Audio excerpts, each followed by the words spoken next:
మనం చూస్తూ ఉండే ఎక్స్రే లంబోసెక్రల్ స్పైన్ ఎక్స్రే అనమాట. ఈ కండిషన్ని యాంకైలోజింగ్ స్పాండిలైటిస్ అంటాము. ఇది ఎంత సివియర్ అనేది మీరు ఒకసారి చూడండి. ఈ పేషెంట్ని చూసినట్టయితే ఈ మధ్యలో ఈ సుల్తాన్ నవాబ్ కత్తి ఎలా అయితే ఉంటుందో దాన్ని డ్యాగర్ అంటాం. అంటే రేడియాలజీ పరిభాషలో డ్యాగర్ సైన్ అని కూడా అంటాం దీన్ని. స్ట్రైట్గా ఒక కత్తిలాగా ఫ్యూజ్ అయిపోయి ఉంది చూడండి. ఇక్కడ నుంచి ఇటు ఇటు ఇటు స్ట్రైట్గా చూస్తే ఒక కత్తిలాగా మొత్తం ఫ్యూజ్ అయిపోయింది. అండ్ ఇవి ఫేసెడ్ జాయింట్స్ ఇక్కడ కనపడతా ఉండేటివి. ఫేసెడ్ జాయింట్స్ అన్నీ కూడా ఫ్యూజ్డ్ అయిపోయి ఉన్నాయి. అండ్ ఇంటర్వర్టెబ్రల్ డిస్క్ స్పేసెస్ చూడండి. డిస్క్ స్పేస్ ఏదైతే ఉందో వాటి మార్జిన్ ఫుల్గా వైట్ అయిపోయేసి ఒక బ్యాంబూ స్పైన్ అంటాం. అంటే స్పైన్ ఒక వెదురు బొంగులాగా అయిపోతుంది. అండ్ ఇక్కడ చూసినట్టయితే పేషెంట్కి సివియర్ సాక్రోయిలైటిస్ ఉంది. Fused sacroiliac joint. ఇది సేక్రమ్, ఇది ఐలియం.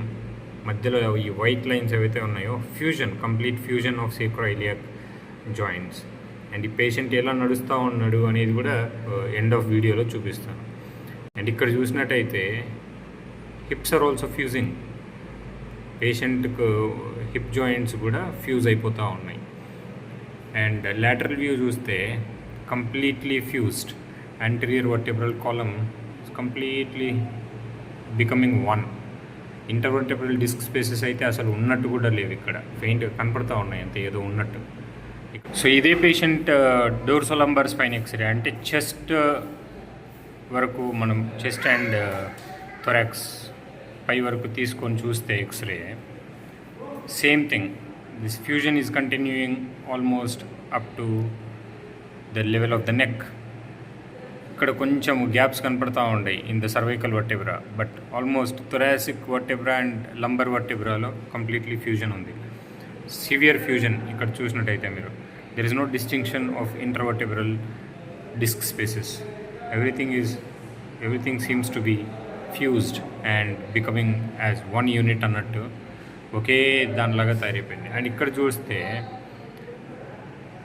ఈ వైటిష్ లైన్స్ ఏవైతే ఉన్నాయో these are all the inflammatory changes. ఇది ఒక ఆటోఇమ్యూన్ కండిషన్. అండ్ దీంట్లో సివియర్ డిఫార్మిటీస్ ఉంటాయి. ఈ పేషెంట్కి సివియర్ కైఫోసిస్ ఉంది. ఇక్కడ నుంచి ఇక్కడి వరకు మొత్తం స్పైన్ అంతా బెండ్ అయిపోయి stiff kyphosis.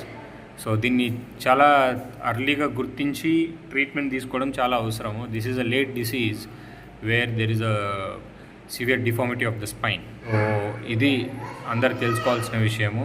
Ankylosing spondylitis needs to be diagnosed at very early stage and to prevent further complications and stiff spine there are certain measures that needs to be taken. అంటే అర్లీగా గుర్తించాలి, అర్లీగా treatment చేయాలి, లేదంటే severe damage అనేది జరిగిపోతుంది. So ఈ పేషెంట్ని ఇక్కడ మనం చూస్తే సివియర్గా డిఫార్మ్ అయిపోయి ఉన్న స్పైన్ తోటి ఒక గూనిగా బెండ్ అయి నడవాల్సి వస్తూ ఉందన్నమాట పాపం. సో ఇది severe and advanced stage of the disease అండి. అందుకే దీన్ని అర్లీగా గుర్తించాలి.